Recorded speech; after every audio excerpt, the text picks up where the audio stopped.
They didn't leave because you weren't enough. They didn't run because they didn't care. They ran because something inside them was set off. An invisible tripwire in their nervous system. One moment, you were close. The next, they were gone. Not because love wasn't there, but because fear was louder. Avoidants don't leave because of a lack of care. They leave because of the triggers that make closeness feel unsafe, even when their heart quietly wants to stay. The tragedy of loving an avoidant isn't just the silence, or the distance, or the sudden walls they build overnight. The tragedy is this: they often run the hardest from the very people they care about the most. This is what confuses you, because logically, it doesn't make sense. Why pull away from someone who gives love, understanding, and patience? Why vanish when the connection is real? But for the avoidant, logic doesn't rule here. The nervous system does. The body remembers things the mind cannot explain. And so even when they want to lean in, something deep within them tells them to get out fast. One of the first triggers is expectation. The moment an avoidant feels that they are being counted on, that their presence is required, or that their absence might hurt you, a quiet panic starts to rise. It's not that they don't want to be there. It's that being needed feels dangerous. It stirs up old wounds where needing meant disappointment, or punishment, or abandonment. So instead of leaning in, they retreat, because in their mind, leaving first feels safer than being trapped or failing someone later. Another powerful trigger is emotional exposure. For most people, opening up is a bridge to intimacy. For the avoidant, it feels like walking into a trap. The moment you get too close to the parts of them they keep buried, their shame, their fears, their unmet needs, they feel naked, exposed, and unsafe. Even if your intention is pure, even if you are gentle and careful, their nervous system doesn't trust it. Because in the past, closeness wasn't safety. Closeness was pain. So when you reach out to hold them emotionally, their instinct is to pull back. Not because you are wrong, not because they don't want it, but because something in them whispers, if they see the real me, they'll leave. This is why you often feel the paradox. The deeper the love grows, the more they seem to run, because every new layer of closeness touches the old wounds they've hidden for so long. And then comes dependence. For an avoidant, dependence feels like chains. If they sense that you lean on them, or worse, that they are starting to lean on you, alarm bells go off. Because dependence means risk. It means loss of control. It means that someone else has the power to disappoint them, abandon them, or hurt them, just like before. So even when they're falling for you, they fight it. Even when they long for your touch, they deny it. Because needing you is the most terrifying trigger of all. This is the heartbreaking truth. Avoidants don't run from love. They run from themselves in love, from the memories, the fears, the learned survival patterns that tell them love is not safe, even when it's right in front of them. And that's why their leaving feels so personal, when in reality, it's deeply internal. They run not because you failed, but because their nervous system won't let them stay. Here's what's so difficult about being close to an avoidant. You often feel like you're being punished for loving them. You show up, you give, you remain patient. You do what so many others may never have done for them. And yet, the closer you lean in, the further they lean out. At first, this might look like subtle things. Shorter responses, a change in tone, a little less presence when you're together. They say they're busy, but somehow the busyness always comes right after moments of closeness. That's not an accident. That's a nervous system pulling the brakes. See, The avoidant is constantly scanning for danger. Not physical danger, but emotional danger. Moments when the risk of closeness feels overwhelming. Moments when their system screams, "This is too much. I can't hold this. I need space." And here's the paradox you must understand. They don't actually want to lose you, but they also don't know how to stay without feeling swallowed. That's why the triggers are so powerful, because they are invisible to you and even to them. Take the trigger of consistency. For most people, consistency builds safety. If you show up reliably, they trust you. If you keep your word, they relax. But for the avoidant, consistency can feel like pressure because it tells them, this person isn't going anywhere. This person might want me for real. And that's terrifying, because if you're not going anywhere, then maybe they will have to. Maybe they'll be expected to give back, to step up, to allow themselves to be known. And those are the very things their nervous system has been trained to fear. So even though your steadiness is love, to them it can feel like demand, and demand feels like danger. Another massive trigger is conflict. For an avoidant, conflict often equals abandonment. Raised in environments where emotions weren't safe, where anger meant rejection, or silence meant punishment, their bodies learned conflict means the end. So even the smallest disagreement can feel like a threat to their survival, not because of you, but because of what their body remembers. You might think, we'll talk this out and get closer. They think, if this continues, I'll be left. And so they run, not because they don't care about you, but because their system is wired to escape what feels unbearable. Even tenderness itself can trigger them. That sounds strange, doesn't it? But imagine this. Someone who grew up deprived of gentleness, of unconditional affection, of touch that wasn't tied to expectation. Now imagine you offering them what they never had. Your gentleness is foreign. Your tenderness is overwhelming. Your love feels like a spotlight on everything they buried long ago. So instead of soaking it in, they pull back because the sweetness exposes the emptiness they've carried for years. And exposure is too much. Here's where it becomes painful for you, because to your heart, their running feels like rejection. It feels personal. It feels like you weren't enough. But the deeper truth is this: the avoidant isn't rejecting you. They are rejecting the feelings you awaken, the intimacy you bring to the surface, the vulnerability that terrifies them. And that's why even when they love you, they can't stay in that love for long, because every moment of closeness sets off the alarms. You may have noticed this pattern. The avoidant is warm, then cold, present, then gone, loving, then distant. It's not randomness, it's regulation. They are trying to regulate their own panic by pulling away from the thing that triggers it.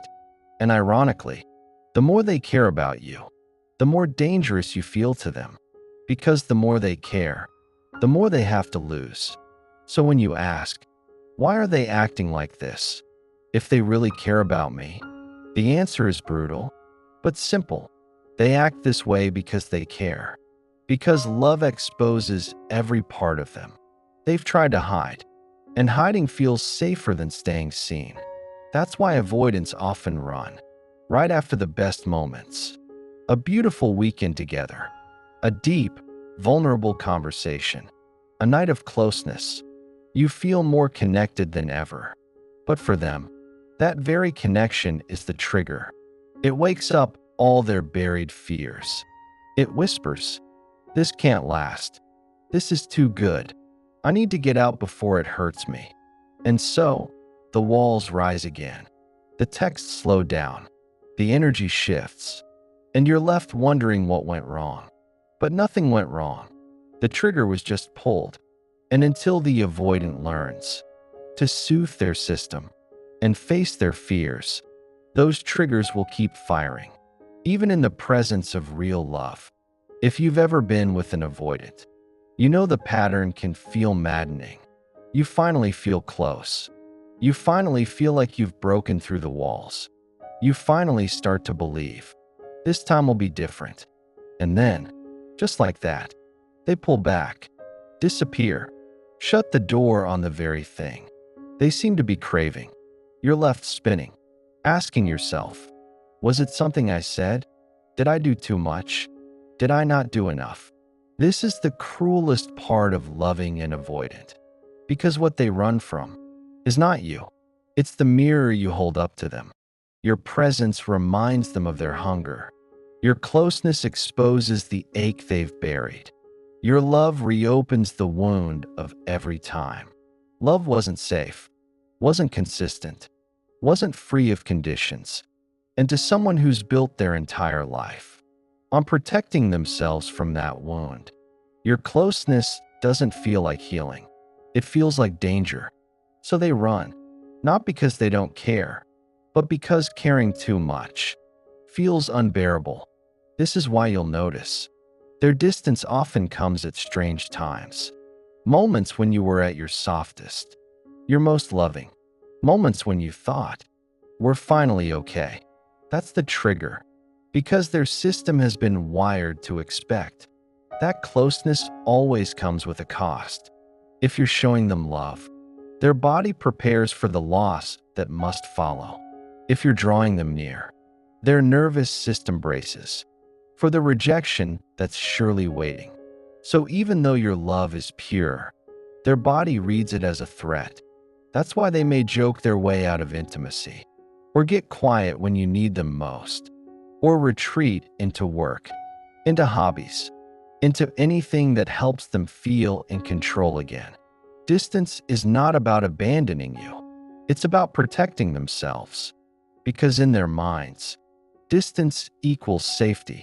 Think about this. If they grew up in a home where love was unpredictable, where affection came and went without warning, where being vulnerable got them hurt, their body learned one lesson. Closeness equals risk, and risk feels intolerable. So even now as adults, when they are loved in ways that are steady, gentle, and real, their body still reacts as though they're in danger. This is why reassurance doesn't always land. You might say, I'm not going anywhere. I love you. You're safe with me. But the avoidant can't hear those words. Through the filter of their nervous system, their body is screaming, don't believe it. It won't last. Get out before you're abandoned. So they run not to escape you, but to escape the storm raging inside them. And this is where the heartbreak comes in, because you will always feel like you're being punished for giving them what they needed most. Your patience, your tenderness, your devotion, your love, the very qualities that make you a safe partner, are the ones that trigger their deepest fears. And so, without meaning to, they end up hurting the one person who was willing to stay. But let's be clear, their distance is not proof that they don't care. In fact, it's often proof that they do. Because if you meant nothing to them, you wouldn't be dangerous. You wouldn't stir anything up. You wouldn't make their heart race and their walls tremble. It's only because you matter that the alarms go off. It's only because you've touched something real that they panic. That's the paradox of the avoidant. They crave love, but can't tolerate it. They long for closeness, but run when it arrives. They dream of connection, but sabotage it the moment it feels possible. It's not because they're cruel. It's not because they want to hurt you. It's because love and danger are wired together in their body, and the line between the two doesn't exist for them the way it does for you. This is why they will often say things like, I just need space. It's not you, it's me. And as cliché as those words sound, sometimes they're telling the truth. It really isn't about you. It's about the war inside them. Because no matter how strong their feelings are, there is a limit to how much intimacy they can tolerate. Once that threshold is crossed, Their survival system kicks in, and running feels like the only option. This is the tragic cycle of the avoidant. They want love, but can't hold it. They want closeness, but can't sustain it. They want you, but don't know how to stay with you. And unless they do the work to untangle love from fear, they will keep being pulled by the same invisible strings. So when they run from you, remember this: they're not running away from your worth. They're running away from their own terror. They may come back. They may test the waters again. They may try to re-enter once the panic fades. But unless the pattern is addressed, the cycle will repeat, and you'll find yourself caught in the same rhythm of closeness and distance, hope and disappointment, love and loss. Because the truth is, triggers don't just vanish. They must be faced. They must be unlearned. They must be healed.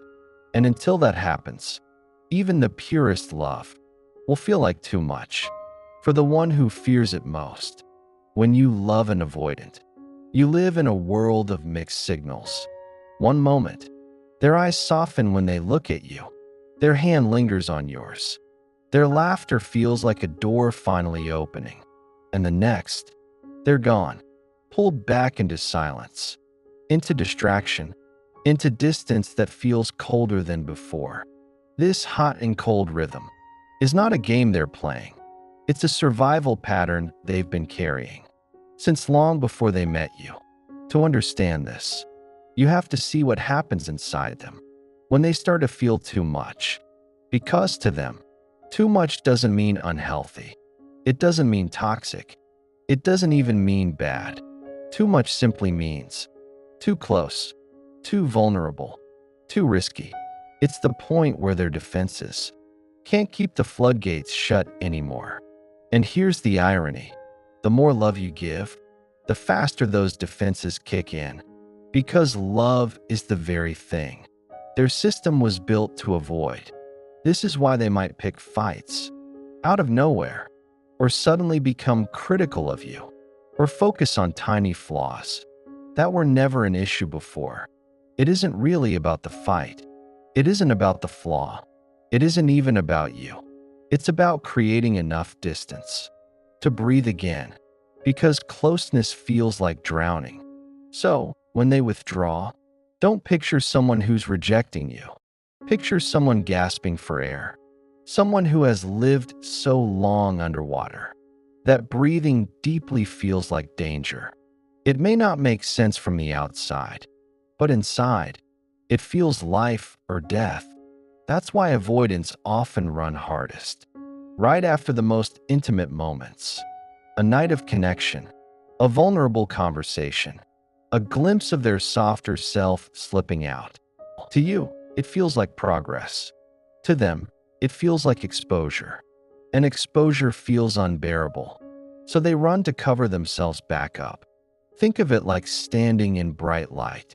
After living in the dark, your eyes sting. Your body recoils.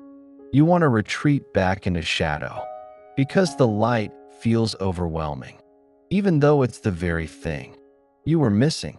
That's how love feels to the avoidant. Warm, yes, but blinding. So they turn away, even when part of them aches to stay. And here's the cruelest twist. Their running hurts you, but it hurts them too. They may act cold, detached, indifferent, but behind that mask, they often feel shame. They hate that they pulled away. They hate that they let fear win again. They hate that they can't seem to do what their heart actually wants. But shame only drives them deeper into hiding, because now they don't just fear love. They fear being seen as a failure at love. So the cycle tightens. Distance creates shame. Shame creates more distance. And suddenly both of you are trapped in a rhythm that feels impossible to escape. This is why so many partners of avoidance blame themselves. You think, if I hadn't pushed, if I hadn't asked for more, if I had just been enough, they wouldn't have left. But that's the illusion, because it was never about being enough. It was about their capacity. You could be the most patient, the most gentle, the most understanding person in the world, and still, their nervous system would rebel. Not because of you, but because of the blueprint they carry. Avoidance learned early that closeness equals pain. So no matter how safe you are, their body will still respond, as if history is repeating itself. And here's something few people realize. The stronger their feelings for you, the stronger the urge to run becomes. Because the more they care, the more they have to lose. The more vulnerable they feel, the more danger their body senses. So ironically, the deeper the bond, the louder the alarms. That's why you'll often hear people say, "My avoidant partner seemed fine, until we got serious, until we moved in together, until we started talking about the future, and then everything changed." Of course it changed, because the stakes got higher. The closeness became real, and real intimacy is where their defenses go into overdrive. So when they pull away, don't mistake it for lack of love. Often, it's the opposite. It's the intensity of love that terrifies them most. But this truth doesn't always soothe the pain, because you're still left alone in the silence. You're still left questioning everything. You're still left wondering if love can survive when one person keeps running from it. And this is where the heartbreaking choice comes in. Because yes, avoidance can heal. Yes, they can learn to stay. Yes, they can rewire their bodies to see closeness as safety, not danger. But only if they choose to.